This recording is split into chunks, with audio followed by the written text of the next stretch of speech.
एक समय दोस्तों इस देश में ऐसा था कि जब भी दुनिया में कोई मेडिटेशन, स्पिरिचुअलिटी या कहें कि रिलीजन के बारे में सोचता था तो इंडिया उनके दिमाग में सबसे पहले आता था। हमारे देश को सबसे ज़्यादा स्पिरिचुअल या कहें कि रिलीजियस कंट्री बोला जाता था। लेकिन आज के टाइम पर दोस्तों सीन पूरा चेंज हो चुका है। आज के टाइम पर जब भी हम स्पिरिचुअलिटी की बात करते हैं, रिलीजन की बात करते हैं, तो हमारे दिमाग में इन जैसे बाबाओं का चेहरा आता है। इनकी वीडियोस आप देखिए। मैंने भगवान से भी कह दिया है कि मुझे आंख कभी नहीं चाहिए और मोक्ष भी नहीं चाहिए। बार बार भारत में जन्म चाहिए, वो भी वशिष्ठ कुल, वशिष्ठ वंश ब्राह्मण कुल में जन्म चाहिए। दिल की बात जुबान पे आ गई। तुमको समझने में हमारी आंखें धोखा खा गईं। विपक्षी गण जब उच्छृंखलता की सीमा को पार करते हैं तो हमारा जगदीप उस अंधकार को चीरता हुआ दीदीप्यमान हो जाता है। कुछ भी।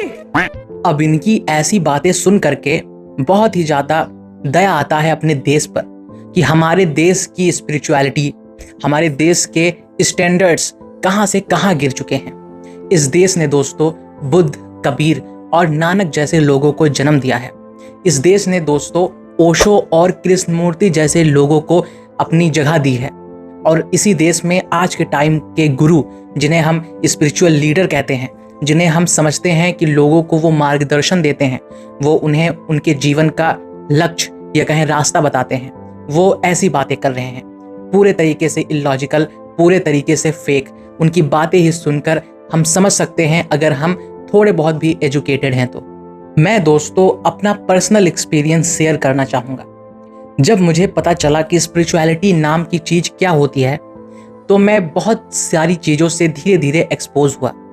मैंने रिलीजन को भी पढ़ा, मैंने रिलीजन के बिलीफ्स को भी समझा और फिर मैंने सुना ओशो को, ओशो की विचारधारा को, ओशो के जो कहें दोनों पहलू को दिखाने की कैपेबिलिटी को।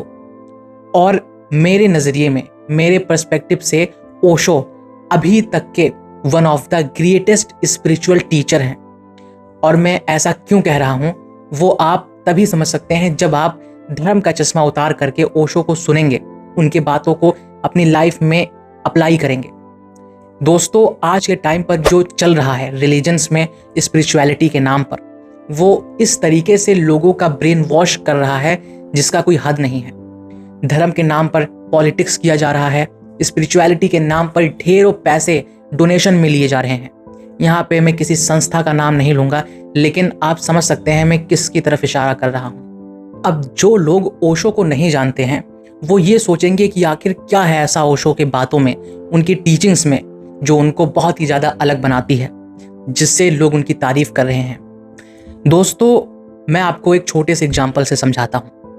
पिछले 100 सालों में या कहें 150 सालों में ऐसा कोई भी नहीं हुआ है जो रिलीजन के मॉरल वैल्यूज़ पर या कहें रूढ़िवादी सोच पर आवाज़ उठाई हो। किसी ऐसे गुरु ने एक्सेप्ट कृष्णमूर्ति को छोड़ करके और किसी ने अभी तक खुल करके आवाज़ नहीं उठाई है जिस तरीके से आवाज़ ओशो ने उठाई थी। और वो भी अपने समय पर, आज से करीबन कितने साल पहले। उन्होंने जो बातें रूढ़िवादी सोच के ऊपर कही, जो बातें हमारे सोसाइटी के ऊपर कही, हमारे गलत बिलीव्स के ऊपर कही, वो आज तक भी लोग कहने से डरते हैं सोशली। आज के टाइम पर दोस्तों जितने भी स्पिरिचुअल गुरुज हैं उन सभी ने किसी ना किसी रिलीजन से अपने आप को कनेक्ट किया हुआ है। वो अपने रिलीजन की बातें या कहीं टीचिंग्स लोगों को बताते हैं और वो कहते हैं कि यही रिलीजन सर्वश्रेष्ठ है, मेरा धर्म महान है, ऐसी चीज़ें। लेकिन दोस्तों ओशो अपने टाइम पर एक अकेले इंसान थे जिन्होंने कहा कि स्पिरिचुअलिटी में रिलीजन का, रिचुअल्स का या कहें रूढ़िवादी सोच का कोई जगह नहीं है। हम धार्मिक बिना धर्म से भी हो सकते हैं। हमें धार्मिक होने के लिए, रिलीजियसनेस लाने के लिए, कहें स्पिरिचुअल होने के लिए जरूरी नहीं है कि किसी धर्म से ही हम कनेक्टेड हों, तभी हम धार्मिक हो सकते हैं। कितनी अच्छी बात दोस्तों ओशो ने कही है कि बिना धर्म के भी धार्मिकता पाया जा सकता है। और ये कहीं नहीं है दोस्तों, यही रियलिटी है। आज के टाइम पर जितने भी स्पिरिचुअल गुरुज हैं वो किसी ना किसी रिलीजन से कनेक्टेड हैं और अपने रिलीजन को वो महान मानते हैं, उसी के बारे में टीचिंग्स अपने डिसाइपल्स को, डिवोटीज को देते हैं।